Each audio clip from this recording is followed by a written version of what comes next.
Good afternoon, good morning, everyone. Hi, cool. So today we're talking about portfolios, and I'm gonna focus majorly on this particular concept, majorly like the qualities of an effective portfolio, because I think it's one of the key things you need to first understand first before you even start the whole process of updating or even creating from the scratch. You get the concept, and I believe the concept of a portfolio is not something that is new to everyone here. Portfolio most likely just on a layman definition, it's an avenue to show your best work for future employers, clients, or companies as it likes. So basically, I'm just going to talk about some very key qualities of an effective portfolio. A key thing number one is that portfolio is the first thing a client, a company, or whoever would do. They will check out, and the first thing they do is to scan it. If a recruiter is going through a list of applications and a list of portfolios, the first few seconds is going to actually scan everything on it to get the concept before they actually digest it. So that's one thing everyone needs to remember about portfolios. No one starts a portfolio and starts consuming it immediately. They first go scan it at first up and down to see whether this thing is actually quite nice or beautiful. So in 30 seconds or less, they can decide whether to pursue it or maybe this is just another portfolio. And more like a more beautiful way of actually showing your resume. Resume also goes last does too. A lot of people don't really have a lot of time to spend at first going through your resume and also your portfolio because you're not sitting with them to walk through it. So you basically have mere seconds to capture their interest and actually keep them engaged. So it's very key to make sure that the portfolio is in a way whereby anyone that comes through it immediately does not just get put off or just bounce away from the portfolio. So what are the key things to do to have a captivating portfolio and increase the chances of actually getting your work being looked? A lot of people have amazing stuff on their portfolio, but the way the portfolio is structured, I mean, people really do not have the time or the energy, or the UX is not even explanatory enough for them to actually notice the work. So I think the first one is to have the work up front and not hidden. A lot of people actually have this mistake whereby they load up the first couple of sections of their website with a lot of copy, which is good, but you must just know how to actually do it, because chances are people might just get put off that I came here to see your work, not to go through this copy. Most of the time, they are coming from a place where they've already seen your bio. Maybe they're coming from your LinkedIn. They already know who you are. They're coming from your Twitter. They just want to come and actually see your work. But then if they're actually being loaded up again, it's not actually going to work. And remember, you only actually have few seconds to entice them. And also don't make your visitors work to see your work. Let it just come on right then. So I think I place a couple of links I was going to show. I think a company that does that nicely is UNO. Although they're not more they've actually been acquired by Twitter. So UNO, when you land on UNO's landing page, the first thing you see is their project immediately. You don't really go through a lot of, they have a future project here that you actually just see, and immediately you actually just enter to the case study. They have the little 3-line bio there, then the rest is also work. So it's out there. You really get to see the work immediately without any, as you get the concept. And I also do something similar to that. My portfolio was majorly based on an inspiration from UNO. Also, when you land on my portfolio, the first thing you actually see is the work, and you just get into it, you get the concept. So right there and right now, there's really no ambiguity. And it actually makes sense because most of the time, people coming to see my portfolio are most likely coming to my LinkedIn or from a place whereby they've actually talked about me and the place they then get the concept. So just they already know about me. I really don't see anybody just dive out of the blue, designers in Lagos or designers in yada yada, and actually jump on my profile. So it's always advisable to actually have the work up front. Although you can see have it in the work section, but let me show a couple of them. And number two is have proper thumbnails. This is very, very key because some people just place the thumbnail, or they don't use a very enticing thumbnail. Description and title is not really nice. Example is this: if you have thumbnails that actually look like this and descriptions that are really not explanatory. If you look at this now, it's not really showing the work you did. It's just random images. Compared to this, that actually has nice title, nice description, of the nice thumbnail that actually shows the work that was done. Or something similar or more enticing to the work is actually quite nicer. In fact, that person actually did a couple of carousel to actually, yeah, for you to just see at a glance a couple of the work as possible. So it's very, very key to have a very good thumbnail, very good title, and also nice description. To me, one of the major things having a captivating display of the work. Because the truth being told is that all of us have seen our fair share of portfolios. We've seen a lot of portfolios. And most of the time, the portfolios of the work are illustrated in almost always the same way, perhaps in Illustrator browsers or 3D renders of iPhones. I mean, we see that a lot. Or somebody holding the phone, or someone holding the poster. So, like the format by which work have been displayed is actually quite popular. Almost all of us have done it the same way. So, for your portfolio to stand out, for your user to or your visitor to see your work and be like, okay, it's actually different. It has to be captivating. The display of the work has to be captivating. But they'll be like, okay, it's actually different from what we've seen. And there are a couple of websites that actually did that. I have that as reference. So number one is Clay. I've known about Clay for a while, and they're fantastic guys. So the way they display their work, just look at it. So instead of just having still thumbnails of work, so when you you actually see this animation. I don't know how this animation is playing over soon, but then you see this nice animation that just if you look at the one they did for Facebook. You know, it's different from just having a container in the thumbnail and you just see the work. It's actually quite, it's like there's no one that goes through this and it's not really surprised that wow, this is actually different. So motion is one way you actually can get to like entice users about your work, about the display of your work. It's actually quite different. I think I also tried my best to make that in my own to like try my best to like create animations into my dog because it's different from what you see almost everywhere, which although it's quite time consuming to do, but then if you just invest the time to do it, actually goes a long way in making your work really, really captivating. And another one is Lazarus. So Lazarus is also like a design agency that they are not really implementing animation because animation is not the only way to make your work captivating as well.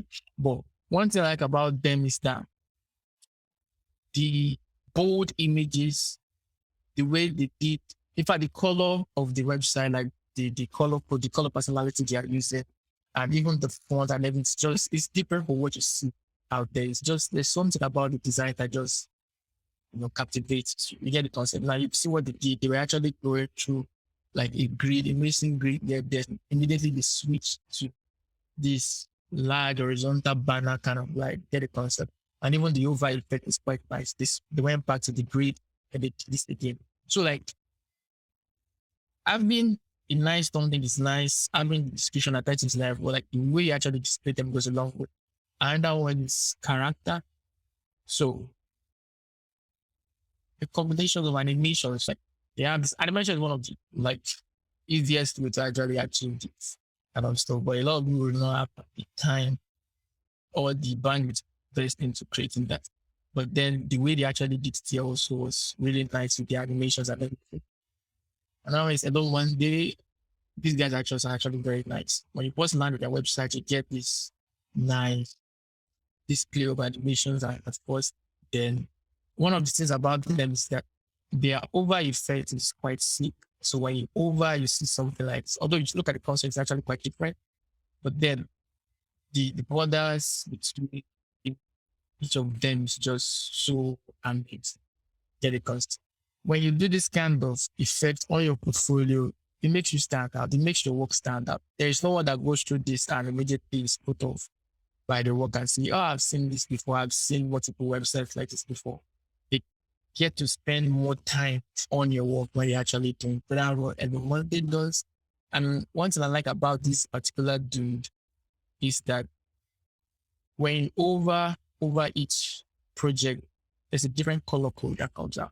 I mean, it's quite simple, but this little tip, I mean, really knocks it out of the park. I mean, this one was really nice. When you overlight this, you just see this nice duplicated pattern, which to me is quite amazing. So, the captivating and creative way of displaying your work really goes a long way.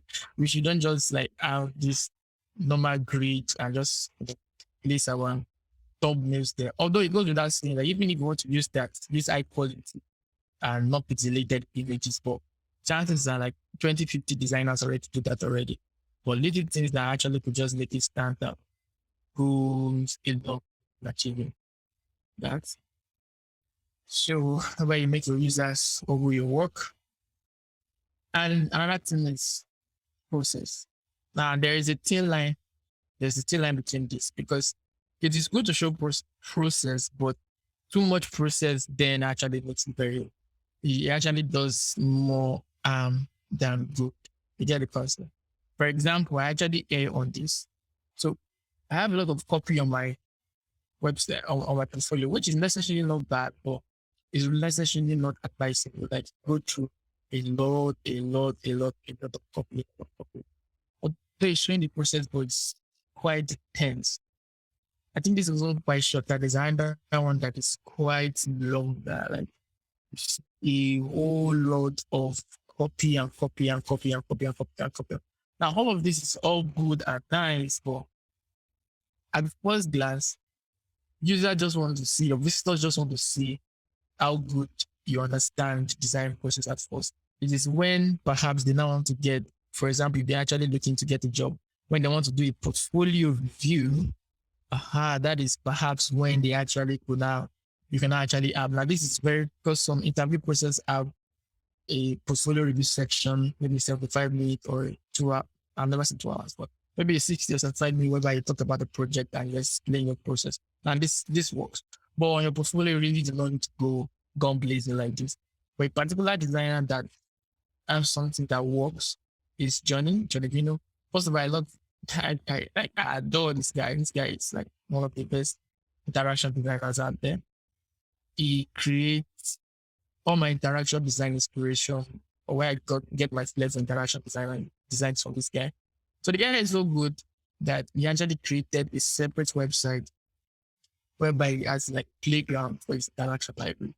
And apparently he also works for Apple. So like obviously he has more opportunity to do more of this. So you could see like some very, very sick animation. Like he just wakes up one morning. So his dream is to do an animation, like an app interaction every day. So the guy has like countless of this amazing stuff. But that's not where I'm playing though. So if you check out like I think he has one of these.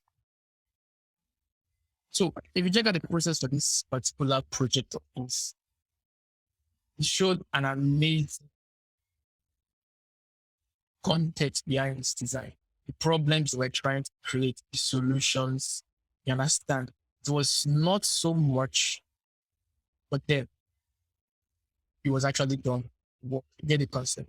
So I think one of the things that made it longer was the images, obviously. But if you look at the level of copy that was, it was not so overwhelmed that immediately you actually could just understand that, oh, this guy knows what he's doing. He knows his job. This guy is a designer, or this guy can understand what he's doing. And looking at it, you can understand concept behind it. Doing a portfolio review, you can also still present this, but chances that even if you want to present a more comprehensive set of process, it's not going to stray so far from this style. So it's always good practice not to like show so much process, but then you really need to show process. Work.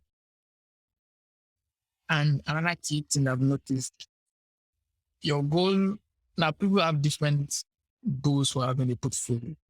You can have a portfolio for you want to get a job, so you're anticipating recruiters or whoever is going to come to your portfolio to hire you. Or you can have a portfolio just to like show your work out there that, oh, I'm actually quite good at this, or this is actually what I do.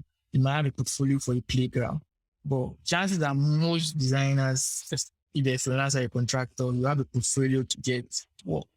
And almost all designers get significant amount of work from referrals. I think 50% of work for developers and even designers comes from referrals. And It comes and referral mostly stems from having a good street cred in the design community or a good reputation among the design players where you get the concept. So you actually could impute this also. Like Johnny did something nice that it's easier to you could just do that with showing the list of clients you worked for a testimonial, but there was something deep that was actually quite. So he has a particular section called kind words, whereby very typical design community or companies, very typical companies will actually say nice things about Johnny. Adobe Creative Cloud, Framer. If Adobe X is talking about you, bro, then you're really, really good. CEO of Behance. This is like where almost all designers place their work. If the CEO is actually reaching out and saying that this guy is the real deal, then, bro, saying your work is consistently clean and thoughtful. Rare. There's no one that comes through this and be like, wow, this guy is actually get the concept. You will most likely just throw this resume back into the pile of resumes you're going to really get the concept. So it's always key, perhaps, what the section actually does. I think what some people also do, if I can check, anyone did as some Clay does. So what Clay does is that Clay has this list of clients. Now, not everybody has worked with key people. I've never worked with Google, get the concept, or perhaps where I was working for a particular company, but not everybody has worked for Amazon or Sandex or Coinbase or this kind of huge companies. But if you have, putting this, although don't lie though, because some people I've lied for on my own portfolio, but it's really not worth it. But if you really done it, really well with these guys, it builds street cred and wow.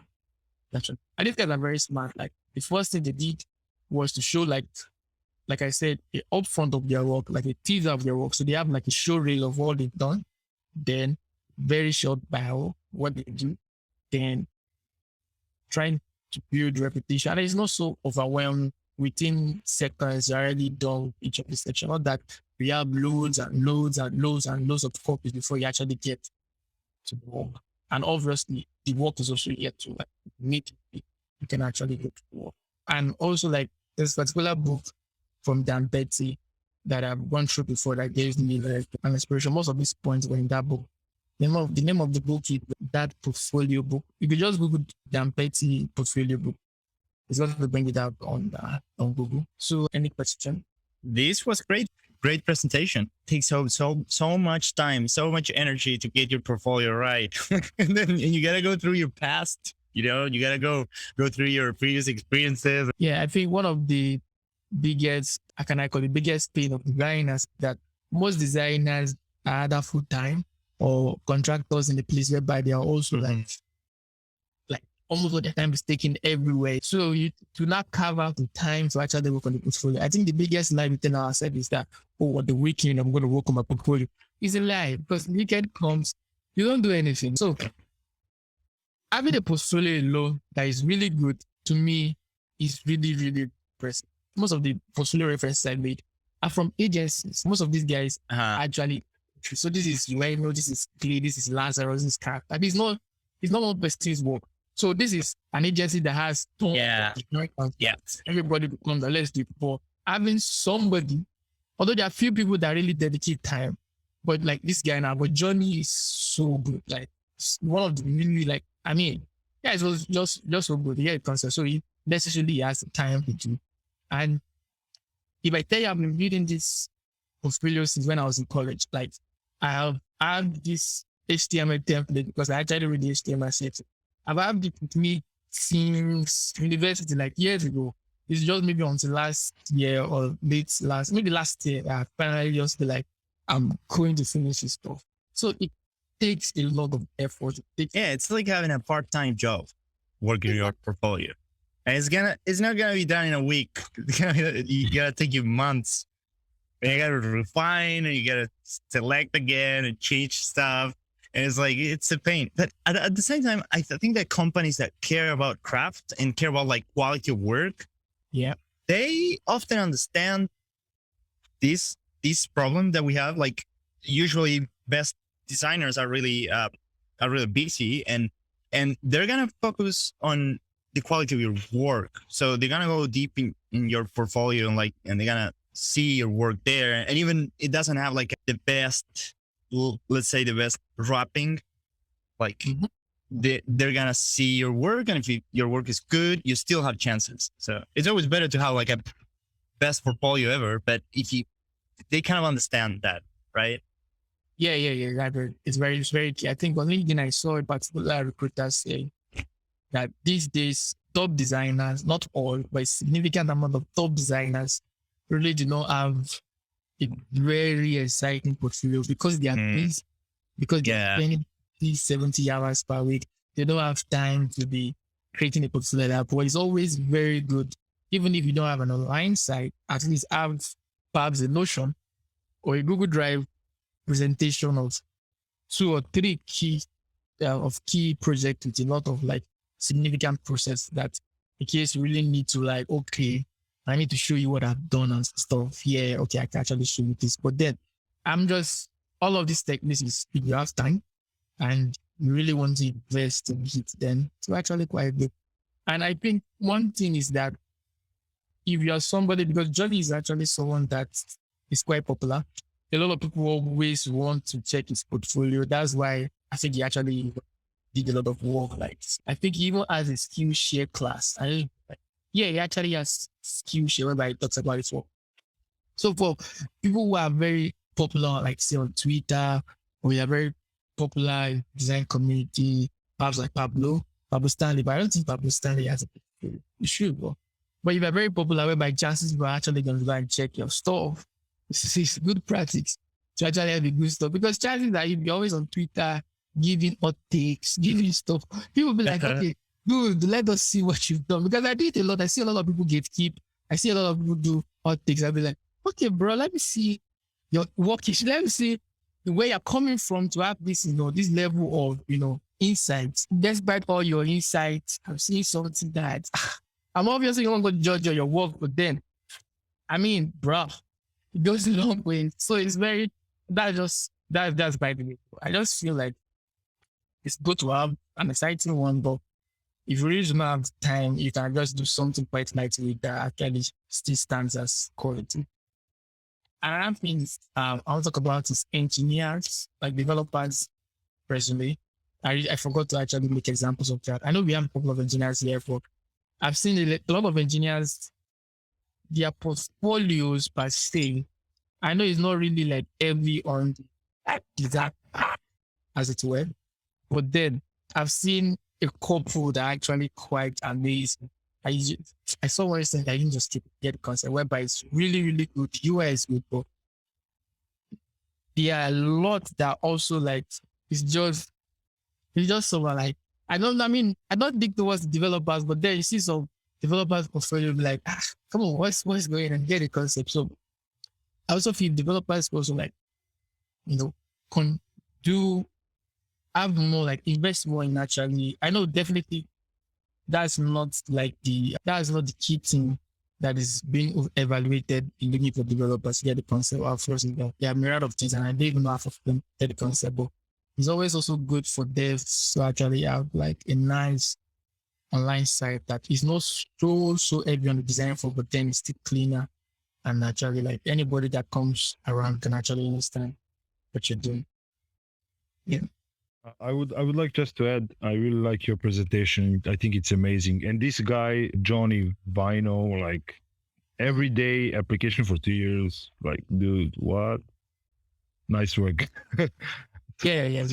But like, if I may say, like coming from a developer perspective, I was just thinking like back in the day when I was starting as a back-end developer, and like first year on my first job, I spent a year building Java controllers. So, and I was thinking like, how would I put this in my portfolio? Like, what should I add? Like, should I write the functions, like what did I do, like what did I request, what did I send back, and I and still can't decide, is it easier like for a developer to make a portfolio and just say, hey, I use these technologies, and just describe a project in 2 sentences, or is it harder for you guys to like pick the best stuff that you've done and not be really subjective about it, but be really objective and make sure you pick the stuff that clients like the most? And like, this is a really great topic. I love it. Yeah. So first of all, I think what you first mentioned is actually quite key. In a situation whereby I know some designers that straight out of their universities, they started working for a particular company, and that was where they worked for the next 5 years concept. In that kind of scenario, what do you do? Well, like, what are you going to show or your portfolio? You get the concept, like, and it could be that even the work is NDA based, and you really do not have a lot of leeway to show some work. So in that kind of scenario, what would that kind of design actually do? You understand? So that's key. Even me personally, I didn't even know. Imagine you work for somewhere for so long. Let's say you work with Amazon for like 4 or 5 years. And what you were majorly doing is that you're actually just working for a particular part in the whole process of a particular checkout flow. So how are you going to really explain that on your portfolio and have multiple stuff? So it is a very, very tricky subject that I really don't even know what to say. That's why looking like hiring designers or getting contractors these days, if you're a recruiter and you're just basing your search only on portfolios, you're really short-handing yourself, because there are a lot of amazing devs, amazing engineers, amazing designers that really do not have that, that leeway to show that kind of work, or leeway to actually even invest time in it. Yeah, because so there is really not a single straight path in actually getting a designer per se. So I would just say that in that kind of scenario, you shouldn't really worry yourself per se that, oh, I worked so and so and so. I worked on a particular store for 2 years, and I really did not know what to show my portfolio. I can assure you that there are many companies that understand this perfectly, and there are other ways they actually to assess your skills and your knowledge. So you really should not be worried per se if that's actually that kind of scenario. But then I feel like as a developer, it is not really like as, how can I put it? It's really not so paramount for you guys compared to us to have like all of these portfolios I've listed, all these amazing portfolios that their animations, their interactions, and kind of stuff. For developers, if you have that, I mean, amazing, bro. Like, that's super cool. I mean, it's really showing if you're a UI engineer or you're a front-end engineer and you have that kind of amazing UI, obviously, like, bruh, it like places you in the top 5% of devs automatically. I'm just saying, get the concept. So it's nice to have, but I don't think that is one of the, like, that is maybe the top 5 things they will actually assess for you as a developer. I've never interviewed with a developer worked before, but then I think there are way more things they look for, in the developer compared to developer than portfolio compared to a portfolio. So it's nice to have, but that is not really an ad role. Any other questions? No, it's I agree with you completely, but it's just funny to think about, for instance, like a C developer, C++. Like in the last year of university and the years before, basically, I mean, it's probably the region issue, but I mostly work on assembler, Visual Basic, and C and C++. So the UI that I've seen is non-existing. Like, there was nothing. Yeah. We were actually talking like, what should we write? Okay, so I'm an engineer by a paper, and I've done assembler for 2 years and 2 years of C and C++. Like, just write, functions and operations and, show nothing. So I really loved what you shown here in presentation with the UI examples. Cool, mate. Yeah, I agree. For those kind of like types of development whereby C or C++ that is not compared to like, web engineering products is I really don't understand how that would play out. But then, in all my time in my late time of being, in tech, I see most times people get, how can I put it? People get opportunities majorly by, oh, I know a guy that is very good. The guy that can say it's majorly by word of mouth, this and this. I think that for us, like in terms of engineering, and I don't know if you want to sell yourself in terms of, I don't know, the code you wrote or something, sometimes recruiters are expecting numbers. Like I have increased performance in an algorithm by a factor 80% or stuff like that. This is something that has been like a useful tip for me, like trying to identify what the recruiter wanna read at the time I send. I think that that's true. But if you're a developer with a beautiful portfolio, you're a unicorn. Did you say how often you personally update your portfolio? Yeah, I said, like, first of all, the portfolio I've been creating it since 3-4 years ago, back in college. Like, it's something you're always like, what can I do to make this more better? You're really never satisfied. I think majorly all designers, you are really never comfortable with your portfolio. At least to me, you're always feeling like, there's something I actually could do more nicer. So I think it's a constant battle you always have to fight, whereby every time you feel like there's so much to do. But then I just decided maybe last year that I really needed to have something out there. So I just kept it there. That will serve for the time being, that I have time to actually investigate time to actually do something nicer.